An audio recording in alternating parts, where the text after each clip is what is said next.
حول ولا قوة إلا بالله العلي العظيم. حسبنا الله ونعم الوكيل، نعم المولى ونعم النصير. أعوذ بالله من الشيطان الرجيم. بسم الله الرحمن الرحيم. الحمد لله الذي لا يبلغ مدحته القائلون ولا يحصي نعماءه العادون ولا يؤدي حقه المجتهدون. ثم الصلاة والسلام والتحية والإكرام على سيد الأنبياء والمرسلين سيدنا ومولانا أبي القاسم محمد صلى الله عليه وعلى أهل بيته الأطيبين الأنجبين الذين أذهب الله عنهم الرجس وطهرهم تطهيرا. اللهم صل على لا سيما الإمام المبين بقية الله في الأرضين عجل الله تعالى فرجه الشريف واللعنة الدائمة الباقية على أعدائهم أجمعين. أما بعد، فقد قال الله الحكيم في كتابه المبين وهو أصدق الصادقين وقوله الحق. بسم الله الرحمن الرحيم. إنا أعطيناك الكوثر. ایک دفعہ مل جل کے آپ سبھی حضرات صلوات بھیج دیجئے.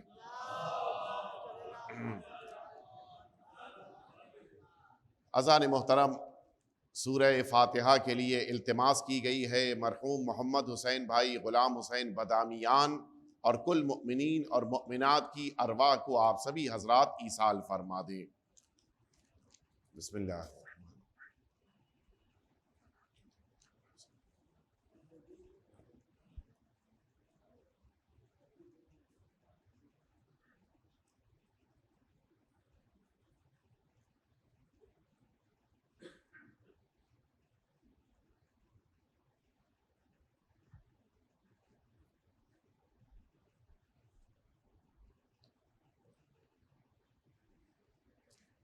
ایک دفعہ پھر سے آپ حضرات مل جل کے صلوات بھیج دیجئے.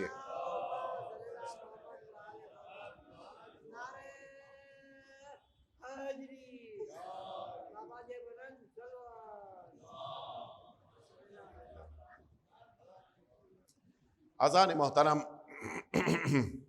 مجالس عزا کا یہ سلسلہ جو پہلی شہادت سے لے کر دوسری شہادت تک مسلسل کئی برس ہو گئے یہاں پر منعقد ہو رہا ہے، واقعی طور کے اوپر وہ مؤمنین خوش نصیب ہیں جنہوں نے اس پروگرام کو اور ان مجالس عزا کو منعقد کیا، اور وہ سب فوز عظیم کے مستحق قرار پا رہے ہیں.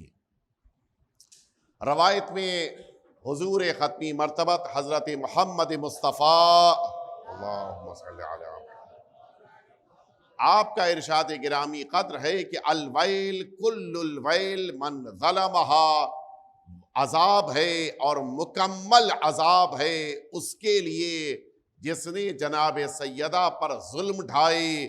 والفوز العظیم لمن نصرہا، اور فوز عظیم اس کے لیے ہے، جنت کا بلند ترین درجہ اس کے لیے ہے، جنت کی کامیابی اس کے لیے ہے جس نے جناب سیدہ کی مدد کی ہے. ظاہر سی بات ہے جناب سیدہ کو نہ ہماری مدد کی ضرورت ہے نہ کسی اور بشر کی مدد ممکن ہے کہ وہ جناب سیدہ کی مدد کر سکے، لیکن پھر بھی رسالت مآب نے اگر یہ فرمایا کہ جو جناب سیدہ کی مدد کرے اس کے لیے فوز عظیم ہے، اس کے معنی ہے وہ سلسلہ جو جناب سیدہ کے فضائل اور مصائب کے نشر کرنے کا اول اسلام سے لے کر آج تک جاری و ساری ہے، وہ سارا سلسلہ منعقد کرنے والے افراد آج جناب سیدہ کے مددگار سمجھے جائیں گے۔ جس نے جناب سیدہ سے متعلق کوئی کتاب لکھی، جس نے جناب سیدہ سے متعلق کوئی تقریر کی، جس نے جناب سیدہ سے متعلق کوئی فرش عزا بچھا کر مجلس عزا منعقد کی، جس نے جناب سیدہ سے متعلق کسی حدیث کو نشر کیا، جس نے جناب سیدہ سے متعلق کسی حدیث کو پوسٹر بنا کر کسی چوراہے پر قرار دیا، جس نے جناب سیدہ کی محبت میں لوگوں کی خدمت کی، جناب سیدہ کا نام لیتے ہوئے اس نے لوگوں کے درمیان جناب سیدہ کے پیغام کو نشر کیا، یہ تمام افراد وہ ہیں جو جناب سیدہ کے مددگار سمجھے جاتے ہیں۔ اور پھر دیکھیے جتنی بڑی شخصیت ہوتی ہے اس کا ناصر و مددگار بھی اتنے ہی بلند درجے کا ہوتا ہے۔ سرکار سید الشہداء کے وہ انصار جنہوں نے میدان کربلا میں امام حسین پر اپنی جان کو نچھاور کیا ہے، وہ آج تک کائنات میں بہترین درخشاں ستاروں کی طرح سے موجود ہیں۔ کیوں؟ اس لیے کہ سرکار سید الشہداء کی شخصیت عظیم ہے، ان کی مدد کرنے والے بھی باعظمت ہیں اور عظمتوں کی عظیم ترین بلندی پر فائز ہیں۔ اور اسی طرح سے جناب سیدہ کی مدد کرنے والے میدان محشر میں تو سرخرو ہیں، میدان محشر کے بعد تو فوز عظیم ہے، ان کے لیے اللہ رب العزت نے اس دنیا میں بھی کامیابی رکھی ہے۔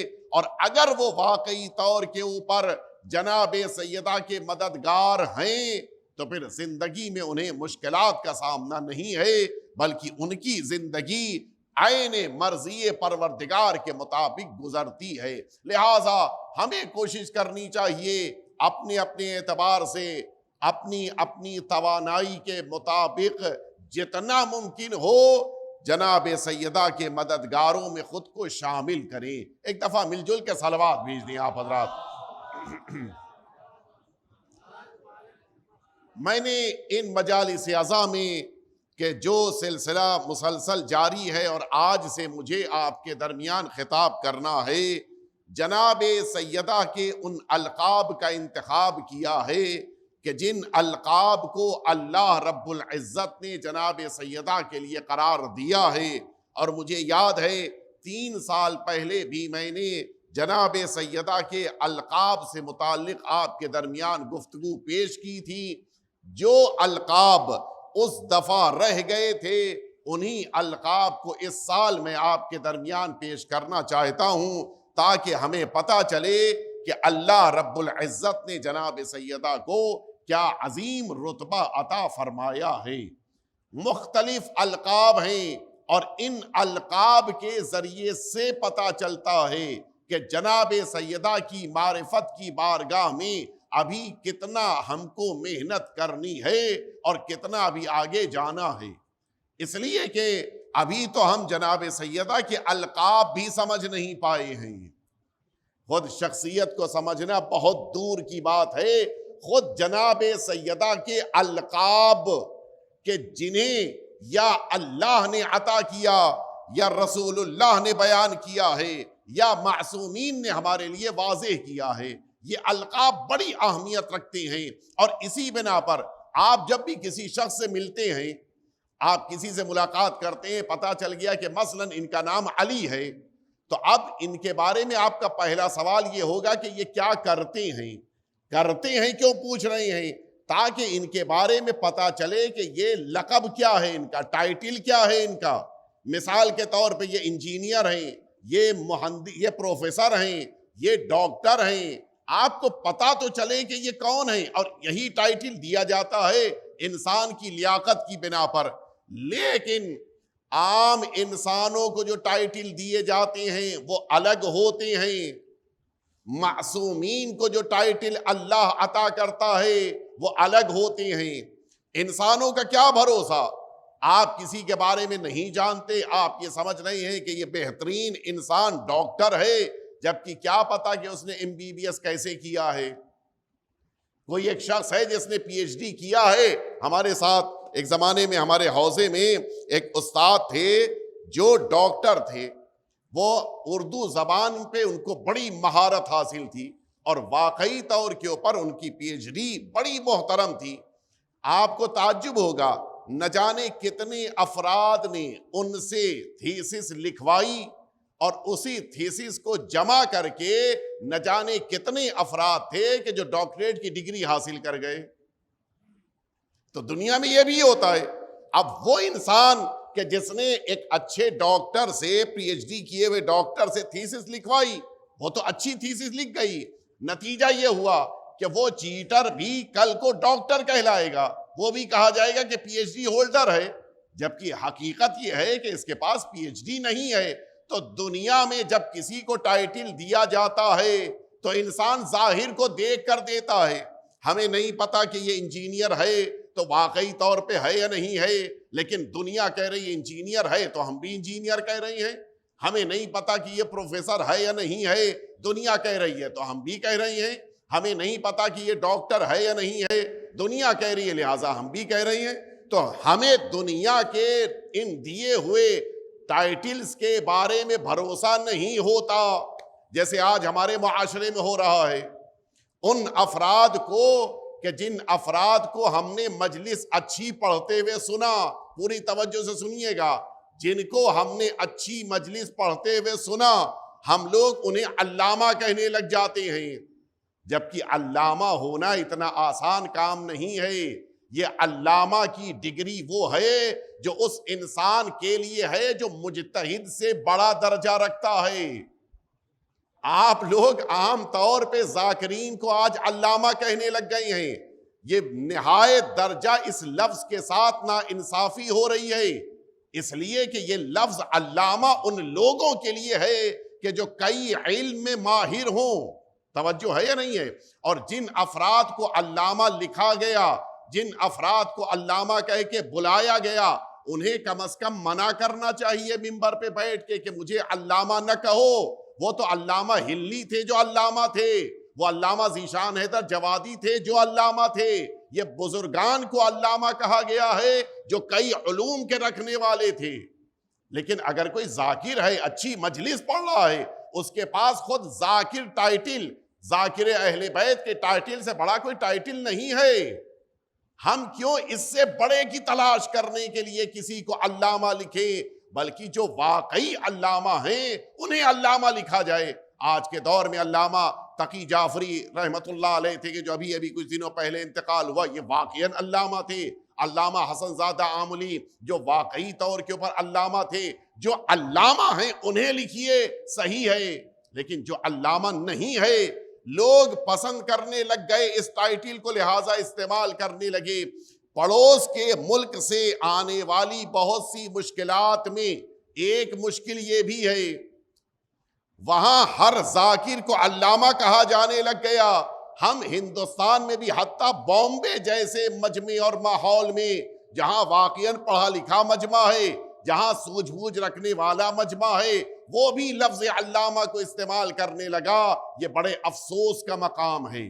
لہٰذا ہمیں اپنے علمی سٹینڈرڈ کو اگر باقی رکھنا ہے تو جو حجت الاسلام ہے اسے حجت الاسلام کہیے، جو مجتہد ہے اسے مجتہد کہیے، جو علامہ ہے اسے علامہ کہیے، اور جو ذاکر اہل بیت ہے اسے ذاکر اہل بیت کہیے۔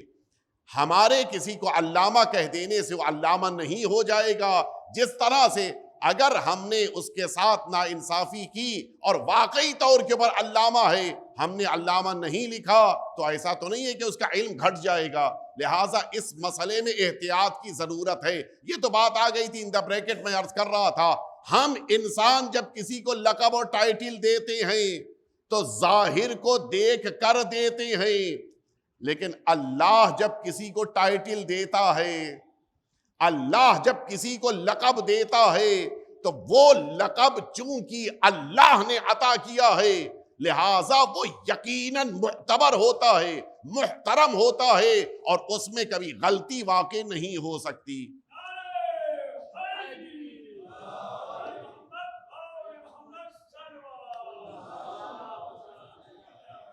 میں اس لیے یہ لفظ کہہ رہا ہوں کہ آج میں جس ٹائٹل کا ذکر کرنا چاہ رہا ہوں وہ ٹائٹل اللہ نے جناب سیدہ کو دیا ہے، وہ ہے صدیقہ۔ جو اصل وقت ہے وہ اللہ کی دی ہوئی اہمیت ہے کہ اللہ نے اگر کسی کو کہہ دیا کہ صدیقہ ہے، ساری دنیا غلط ہو سکتی ہے، لیکن اگر اللہ نے سچا کہہ دیا تو وہ سچا ہے، اور ساری دنیا غلط ہو سکتی ہے، اگر اللہ نے کسی کو غلط کہہ دیا تو وہ صحیح نہیں ہو سکتا ہے۔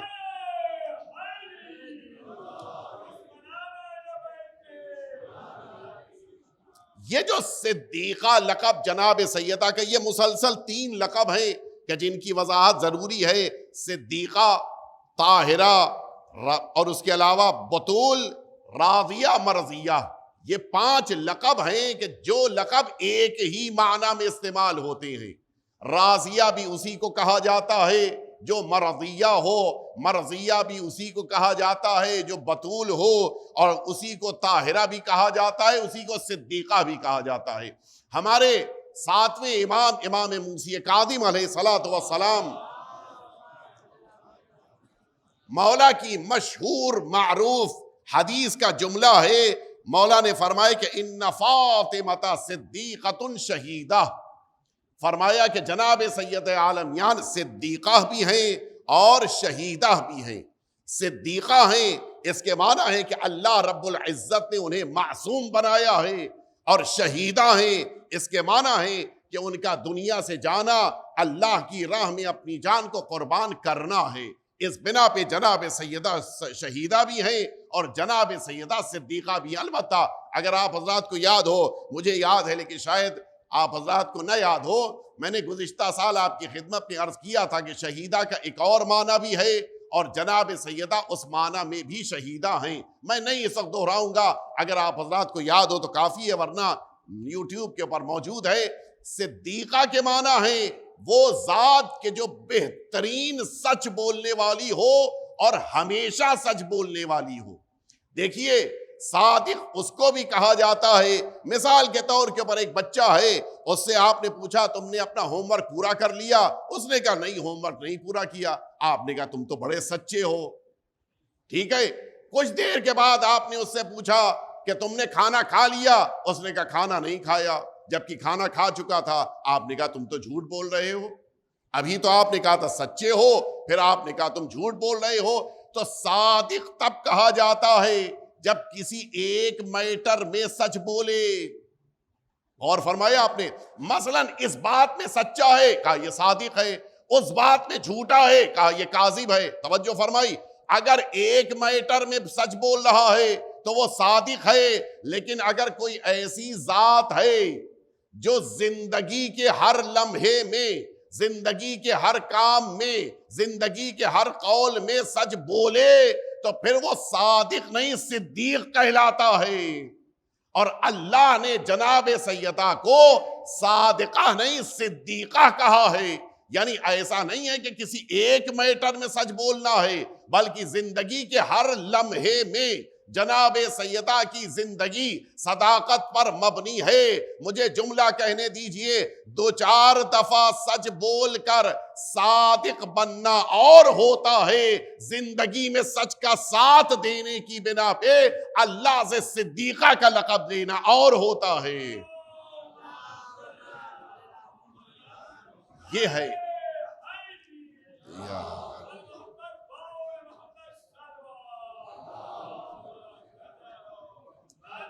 یہ ہے جناب سید عالمیان کا وہ لقب صدیقہ کہ جو بڑی اہمیت رکھتا ہے۔ میں عرض کروں آپ کی خدمت میں، ماشاءاللہ سے اتنے مومنین جمع ہیں، کسی نے، آپ حضرات بھی ماشاءاللہ روایتیں دیکھتے ہیں، حدیثیں دیکھتے ہیں، آیتیں آپ نے پڑھی ہیں، آپ نے کبھی سنا کہ جنت میں کوئی سلائی مشین ہو؟ سنا ہے کسی نے؟ کبھی آپ نے سنا کہ وہاں کپڑوں کی تھان رکھی ہوئی ہیں، ان کپڑوں کی تھان میں سے کپڑے کاٹ کے نکالے جاتے ہیں اور پھر اس کے بعد کپڑے سلے جاتے ہیں؟ کسی نے سنا؟ کسی نے نہیں سنا ہے؟ آپ نے سنا ہے؟ ماشاءاللہ کسی نے یہ بات نہیں سنی ہے۔ توجہ ہے یا نہیں ہے؟ جنت میں کپڑا سلنے کی ضرورت ہی نہیں ہے، وہاں ارادہ کیا کپڑا تیار ہے۔ لیکن ہم نے یہ منظر دیکھا ہے کہ ایک موقع ایسا آیا زمین پر کہ دروازے پر کھڑے ہوئے جنت کے رضوان نے یہ کہا کہ میں درزی ہوں۔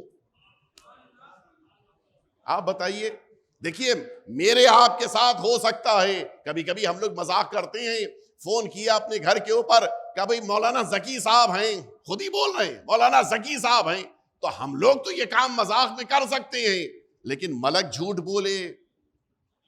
ہو سکتا ہے یہ؟ ملک تو جھوٹ نہیں بول سکتا۔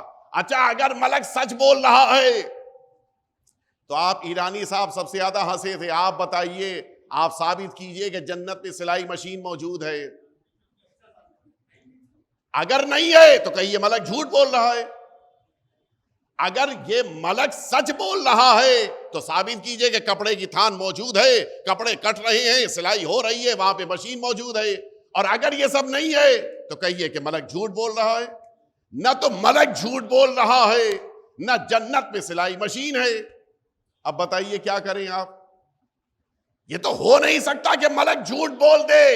اصل بات یہ ہے ملک نے جھوٹ نہیں کہا ہے، بلکہ ایک صدیقہ نے رات میں چونکہ یہ جملہ کہا ہے کہ تمہارے کپڑے درزی کے پاس ہیں، تو اب صبح میں آنے والے کو یہ اختیار نہیں ہے کہ وہ کہے کہ میں رضوان ہوں، بلکہ اس کو کہنا ہے کہ میں درزی ہوں۔ بس مجھے جملہ کہنے دیجئے، جناب سیدہ کی عظمت کو تو آپ محسوس کریں، ایسی عظیم صدیقہ ہیں، اگر کہہ دیں تو رضوان بھی درزی بن جاتا ہے۔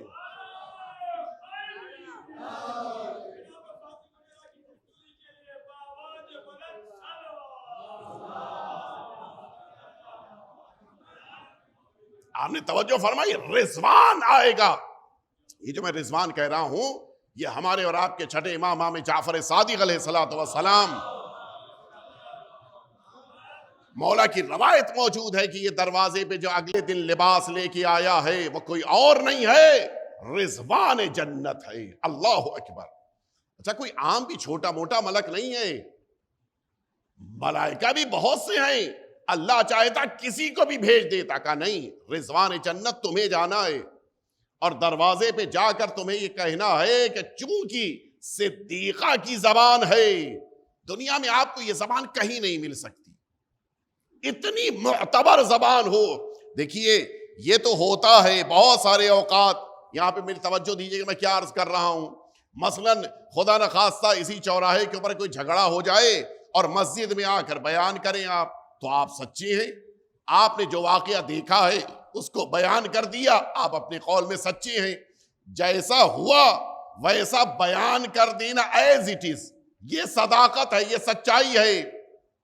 لیکن آپ رمضان صاحب، آپ اگر یہ کہیں کہ ابھی یہاں کی مجلس کے بعد محفل خراسان کی مجلس میں زکی جو مجلس پڑھیں گے اس میں یہ بات کہیں گے، ممکن ہے کہ آپ اپنے قول میں سچے ہو جائیں؟ نہیں ہو سکتا۔ انسان پاسٹ کے بارے میں خبر دے تب تو سچا بنے گا، فیوچر کے بارے میں خبر دے اور اتنی زیادہ معتبر ہو جائے کہ اللہ حقیقتوں کو بدل کے رضوان کو درزی بنا دے، یہ انسانوں کو اختیار نہیں ہے۔ مستقبل کی صحیح خبر وہی دے سکتی ہے جسے اللہ نے صدیقہ بنایا ہے۔ اور فرمایا یہ ہے صداقت کا معیار۔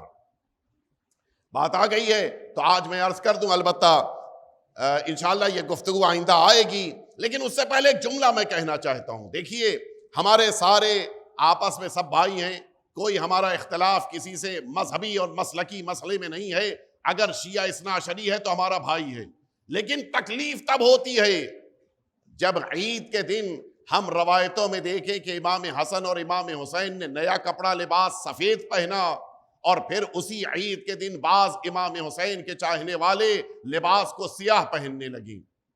یہ سیرت معصومین کے خلاف ہے۔ لہٰذا ہمیں کم از کم یہ تو خیال کرنا ہے کہ عید کے دن معصومین نے اچھا کپڑا پہنا، ہمیں بھی اچھا کپڑا پہننا ہے۔ اور پھر 8ویں امام کی روایت موجود ہے کہ جس موقع کے اوپر اسی خراسان میں آپ نماز پڑھانے کے لیے بیت الشرف سے نکلے ہیں، سفید نیا اچھا لباس پہن کے آپ نکلے ہیں۔ اس کے معنی ہے کہ عید کے دن سفید نیا اچھا لباس پہننا یہ معصومین کی سیرت ہے۔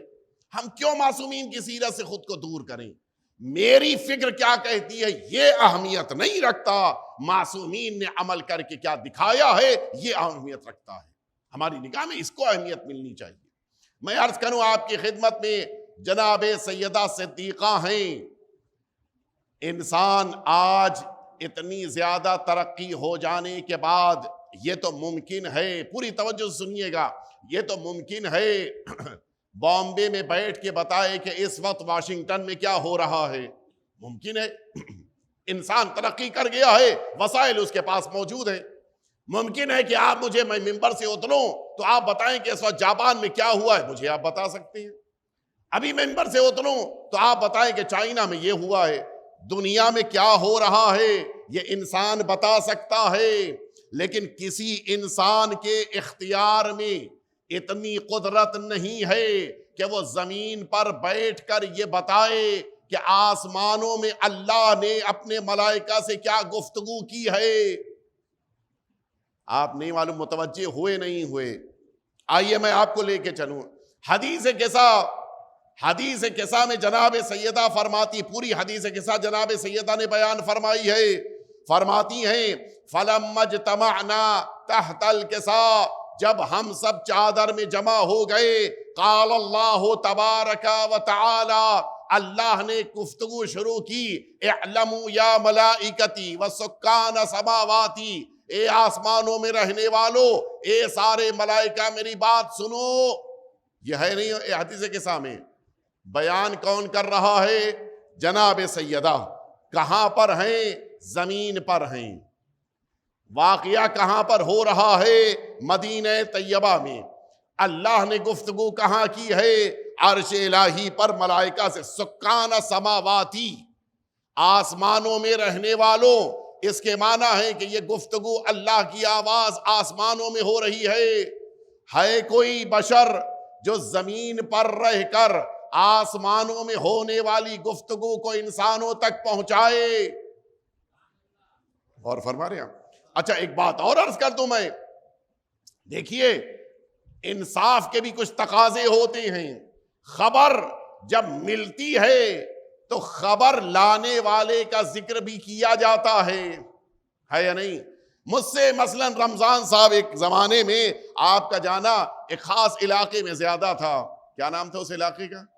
پال گھر کے بارے میں یہ خبر لا کے دیں کہ وہاں پہ ماشاءاللہ سے مومنین کی اچھی خاصی تعداد جماعت میں شرکت کرتی ہے۔ میں ممبر پہ بیٹھ کے کہوں کہ میں نے دیکھا ہے کہ پال گھر میں مومنین کی جماعت اچھی خاصی نماز میں آتی ہے، صحیح کہہ رہا ہوں یہ غلط کہہ رہا ہوں؟ غلط ہے، میں نے نہیں دیکھا ہے۔ مجھے کہنا پڑے گا کہ رمضان صاحب نے بتایا ہے کہ پال گھر میں مومنین مسجد میں جماعت میں شرکت کرتے ہیں۔ راوی کا ذکر ضروری ہے۔ یہاں عجیب کیفیت ہے، جناب سیدہ نے اللہ کی گفتگو کا تذکرہ کیا، نہ یہ کہا کہ میرے بابا نے بتایا ہے، نہ یہ فرمایا کہ جبریل امین نے خبر دی ہے، نہ یہ کہا کہ ملائکہ نے مجھے آ کر بتایا ہے۔ اب آپ انصاف سے بتائیں، کوئی ایسی ذات جسے اللہ نے صدیقہ قرار دیا ہے وہ آسمانوں کی خبر دے رہی ہو تو لا محالہ کہنا پڑے گا ہم تو زمین کی وادیوں میں محدود ہیں، سیدہ کی نظر اتنی وسیع ہے، آسمانوں میں گفتگو ہوتی ہے، خبر سیدہ کو مل جاتی ہے۔ مل جل کے صلوات بھیج دیں آپ حضرات۔ آپ خود بتائیں سیدہ نے بغیر واسطے کے بیان کیا ہے، کوئی واسطہ بیچ میں نہیں قرار دیا ہے کہ جبریل نے آ کر کہا، جبریل تو بعد میں آئے ہیں، یا کہا ہو کہ ملک نے آ کر بیان کیا، ملائکہ تو آئے نہیں ہیں وہاں پہ، یا یہ کہہ دیتی فرما دیتی کہ میرے بابا نے فرمایا ہے، یہ بھی نہیں ہے۔ اس کے معنی ہے جناب سیدہ کا اختیار اتنا زیادہ ہے کہ زمین پر رہتے ہوئے آسمانوں کی گفتگو کو سنتی ہیں آپ۔ کیا عظمت ہے جناب سیدہ کی، دنیا میں کون سمجھ سکتا ہے کہ جناب سیدہ کو اللہ نے کیا عظمت دی ہے، اور اسی لیے اللہ رب العزت نے جناب سیدہ کو صدیقہ کہا ہے۔ کوئی اعتراض نہیں کر سکتا کہ آپ تو زمین پر تھیں، آپ نے کیسے آسمان کی بات کو زمین والوں کے لیے نقل فرمایا؟ کیوں؟ اس لیے کہ دنیا والوں سے پوچھا جاتا ہے کہ آپ نے سنا یا نہیں سنا، جسے اللہ صدیقہ قرار دے پھر اس سے پوچھنے کی ضرورت نہیں ہوتی ہے۔ یہ ہے جناب سیدہ کا درجہ اور رتبہ، اور اسی لیے انسان کی آنکھیں اشکبار ہو جاتی ہیں جب یہ جملہ سننے کو ملے کہ دربار میں رسول کی بیٹی کھڑی ہے اور ان سے یہ کہا جا رہا ہے کہ آپ اپنے قول کے لیے گواہ لے کر آئیں۔ یہ مظلومیت ہے یا نہیں ہے؟ جس کی عظمت اتنی زیادہ ہے، جو آسمانوں پہ اللہ کی گفتگو کو زمین والوں کے لیے نقل کر دیں، ایسی عظیم الشان ذات دربار میں جب مطالبہ کیا جائے اور یہ کہا جائے کہ آپ گواہ لے کے آئیں، کتنے افسوس کا مقام ہے۔ اور اس کے باوجود آپ دیکھیں جناب سیدہ نے، یہ وہ موقع ہے کہ جب دربار میں آئی ہیں اور آپ سے یہ جملہ کہا گیا ہے۔ جناب سیدہ نے جس موقع کے اوپر دربار میں خطبہ دیا، فرماتی اعلموا انی فاطمہ، جان لو کہ میں فاطمہ ہوں۔ سیدہ کو دربار میں یہ کہنا پڑا، خود یہ جملہ مظلومیت ہے، بہت بڑی مظلومیت ہے۔ سیدہ دربار میں کھڑے ہو کے بتائیں کہ میں کون ہوں، یہ وقت آ چکا ہے، یہ نوبت آ چکی ہے۔ فرماتی ہیں کہ مجھے پہچانو، اعلموا انی فاطمہ، ابھی محمد صلی اللہ علیہ وآلہ وسلم میرے بابا ہیں جو اللہ کے رسول ہیں۔ مل جل کے صلوات بھیج دیں آپ۔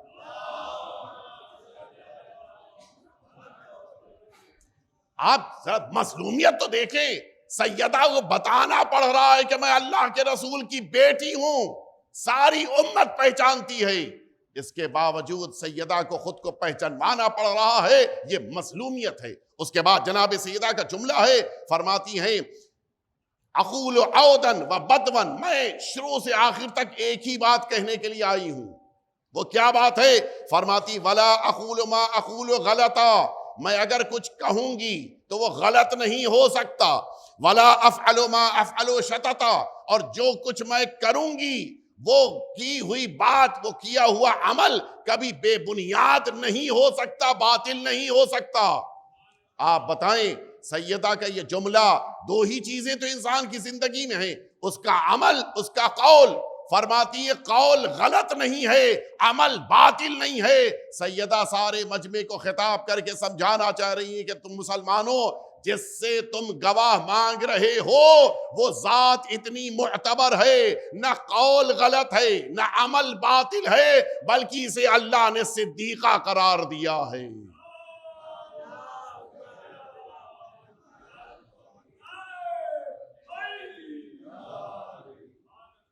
بہت اہم بات ہے جناب سیدہ کی یہ دعویٰ، سارے مجمع میں جناب سیدہ نے فرمایا ہے اور مسلمانوں کے سارے ذہنوں کو جھجوڑ کے رکھ دیا۔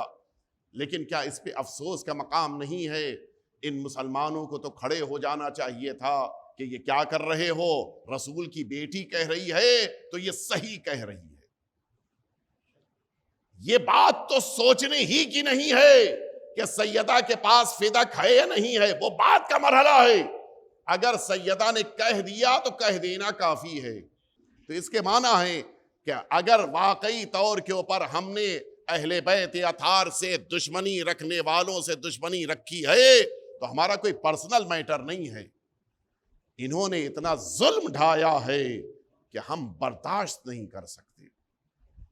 آپ یقین جانیں جس کے گھر میں حادثہ ہو جاتا ہے پھر وہ مدتوں اس حادثے سے متاثر رہتا ہے۔ یہ نہیں ہو سکتا کہ بھلا دیا جائے۔ کیا دنیا کے سارے افراد مل کر آج کروڑوں کی دولت ہمیں دیں اور ہم سے یہ کہیں کہ تم شمر کو برا کہنا چھوڑ دو؟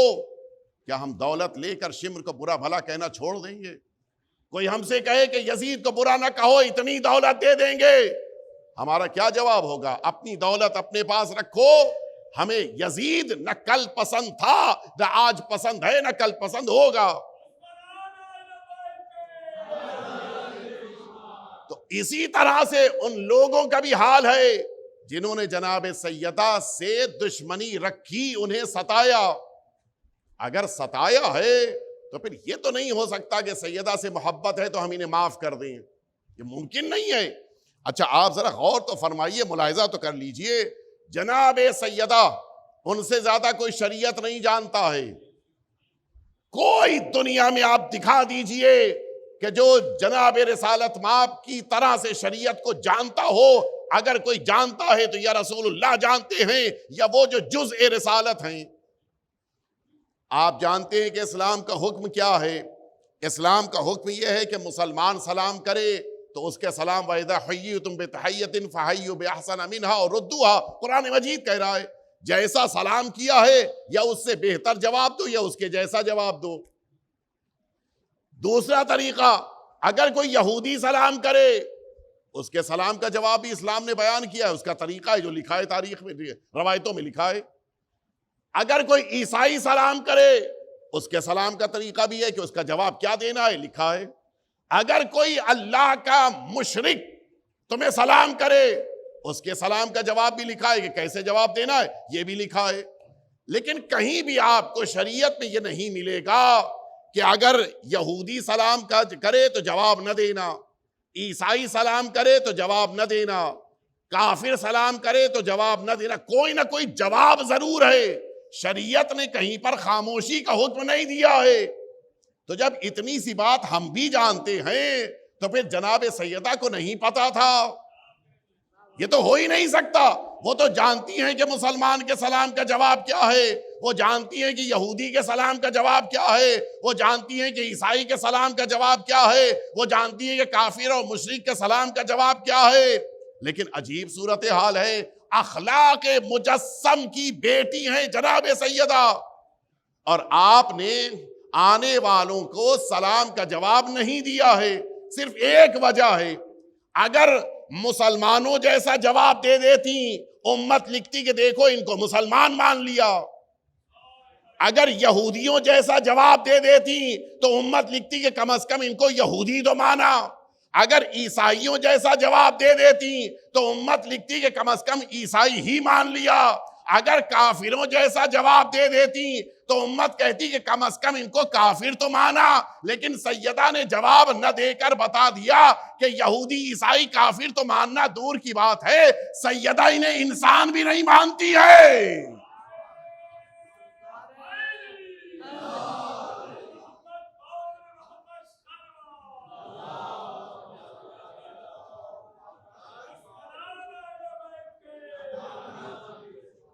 ایک دفعہ مل جل کے بلند آواز سے صلوات بھیج دیجئے۔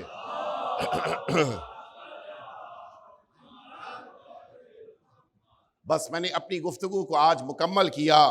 القاب سید عالمیان کی گفتگو انشاءاللہ مسلسل یہاں پر جاری رہے گی اور آپ حضرات اس میں شرکت فرمائیں گے۔ بس آخر کلام میں یہی بات کہنی ہے کہ یہ تاریخیں جو 20 دن جناب سیدہ کی شہادت سے متعلق ہیں، ان تاریخوں میں جتنا زیادہ ممکن ہو گریہ کر لیجئے، جتنا زیادہ ممکن ہو فرش عزا بچھا کر سیدہ کا پرسہ ان کے وارث کو دے لیجئے، اس لیے کہ ہمیں سب برداشت ہے، لیکن سیدہ کے دشمنوں سے اچھا رویہ اختیار کرنا یہ ہم برداشت نہیں کر سکتے۔ اور اسی لیے آیت اللہ بہجت کا جملہ ہے کہ جناب سیدہ کے لیے بچھائی جانے والی مجلسوں کی یہ فرش عزا یہ تولا بھی ہے، تبرہ بھی ہے، یہ محبت زہرا کا ثبوت بھی ہے اور دشمنان سیدہ سے نفرت کرنے کا بھی ثبوت ہے۔ لہٰذا ان مجلسوں کو اہمیت دیجئے۔ سیدہ دربار میں آئی ہیں، اپنا حق مانگنے کے لیے دربار میں کھڑی ہیں۔ جب سیدہ دربار میں آئی تھی تو زخمی تھی، سیدہ دربار میں آئی تھی تو بچہ شہید ہو چکا تھا، سیدہ دربار میں اس وقت آئی ہیں کہ جس موقع کے اوپر پہلو شکستہ ہو چکا تھا۔ آپ بھی اگر کسی زخمی کو دیکھتے ہیں تو کم از کم گفتگو کے دوران اس سے کہتے کہ آؤ کچھ دیر کے لیے بیٹھ جاتی ہے۔ سیدہ مسجد میں کھڑے ہو کے مسلمانوں کو خطاب کر رہی ہے، کوئی ایک مسلمان نے بھی کھڑے ہو کے یہ جملہ نہیں کہا کہ اے رسول کی بیٹی، آپ زخمی ہیں، آپ کا بدن زخموں سے چور ہے، آپ بیٹھ کر خطبہ دے لیجئے، آپ گفتگو کے دوران منبر پہ بیٹھ جائیے۔ کسی نے بھی یہ جملہ نہیں کہا۔ رسول کی بیٹی اکیلے کھڑے ہو کے ان دشمنوں کے درمیان خطبہ دے رہی ہے، مسلمان سر جھکائے بیٹھے ہوئے ہیں، کوئی نہیں ہے جو آگے بڑھ کے کہے اے شہزادی آپ کو پیاس لگی ہے پانی پیش کرتے ہیں، اے سیدہ آپ کا بدن زخمی ہے آپ کے لیے کرسی پیش کرتے ہیں۔ لیکن سیدہ اسی مظلومیت کے ساتھ اس دربار میں کھڑے ہو کے خطبہ دے رہی ہیں۔ میں کہوں گا سیدہ آپ نے خطبہ دیا ہے، صحیح ہے کہ کسی نے پانی کے لیے نہیں پوچھا، صحیح ہے کہ کسی نے کرسی نہیں پیش کی، لیکن آپ کے ہاتھ تو کھلے ہوئے تھے، آپ کے پیروں میں تو زنجیر نہیں تھی۔ لیکن ہائے شام کا دربار، جب زینب علیہ مقام نے خطبہ دیا ہے، دونوں ہاتھ بندھے ہوئے تھے، پیروں میں زنجیر ہے، سیدہ کی لاڈلی زینب ہے جو اتنے دشمنوں کے درمیان۔ اور ایک جملہ اور کہتا چلوں، سیدہ نے جب خطبہ دیا ہے مسجد میں بظاہر نمازی تھے، بظاہر روزہ دار تھے، بظاہر قرآن پڑھنے والے تھے، بظاہر یہ مسلمان تھے، لیکن ہائے زینب علیہ مقام جب شام میں خطبہ دے رہی ہے، وہ سارے کرسی نشین جو اوپر بیٹھے ہیں کتنے ایسے ہیں جو نشے میں ڈوبے ہوئے ہیں، کتنے ایسے ہیں جو اپنے ظلم میں مشہور سمجھے جاتے ہیں، اور زینب ان کے درمیان خطبہ دے رہی ہے۔ زینب کو حق بیان کرنا ہے، زینب کو حقیقت واضح کرنی ہے، بس عزادارو آخری جملہ کہنا ہے۔ اور اسی درمیان اب جب زینب علیہ مقام نے یہ دیکھا کہ یزید چاہتا ہے کہ سکینہ کو کسی کی کنیزی میں دے دے، بس زینب کو جلال آ گیا، رسول کی بیٹی کو تم کنیزی میں دینا چاہتے ہو۔ زینب نے بڑے جلال کے عالم میں کہا یہ ممکن نہیں ہے، کوئی سکینہ کو کنیزی میں دے دے، لیکن عزادارو حکم دیا گیا کہ زینب کو قتل کر دیا جائے۔ بس یہ جملہ سننا تھا، سامنے کھڑی ہوئی فضہ وہ آگے آگے کھڑی ہو گئی، کس میں ہمت ہے جو شہزادی کو قتل کرے؟ عزادارو جناب فضہ کا یہ جملہ کہنا تھا، حکم دیا گیا کہ فضہ کو بھی قتل کر دیا جائے۔ اب جو یہ جملہ سنا فضہ نے آواز دیا اے حبشیو، تمہارے قبیلے کی فضہ قتل کر دی جائے اور تم دیکھتے رہو گے۔ دربار یزید میں تلواریں نکل آئیں اور یہ آواز اٹھی اگر اس حبشی خاتون پہ تلوار چلی اس دربار میں خون کی ندیاں بہ جائیں گی۔ بس عزاداروں وہ تلواریں جو فضہ کو قتل کرنے کے لیے بڑھ رہی تھی وہ تو ٹھہر گئی، لیکن زینب کے دل میں قیامت گزر گئی۔ اے نانا، ایک حبشی کی مدد کرنے والے اس دربار میں موجود ہے، لیکن رسول کی بیٹی دربار میں کھڑی ہے، کوئی زینب کا مددگار نہیں ہے۔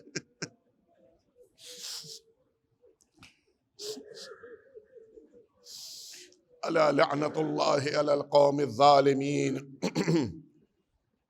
وَسَيَعْلَمُ الَّذِينَ ظَلَمُوا أَيَّ مُنْقَلَبٍ يَنْقَلِبُونَ إِلَٰهِي بِحَقِّ الزَّهْرَاءِ وَأَبِيهَا وَبَعْلِهَا وَبَنِيهَا وَالسِّرِّ الْمُسْتَوْدَعِ فِيهَا أَن تُصَلِّيَ عَلَى مُحَمَّدٍ وَآلِ مُحَمَّدٍ۔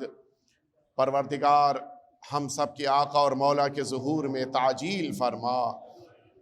پروردگار جناب سیدہ پہ ظلم ڈھانے والوں پہ اپنا شدید عذاب نازل فرما۔ پروردگار جنت البقیع کو ویران کرنے والی قوم کو عذاب میں گرفتار فرما۔ پروردگار جنت البقیع کو آباد فرما۔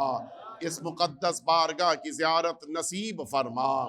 پروردگار وہ تمام مؤمنین اور مؤمنات جو بیمار ہیں ان سبھی کو شفاء کامل و عاجل عطا فرما۔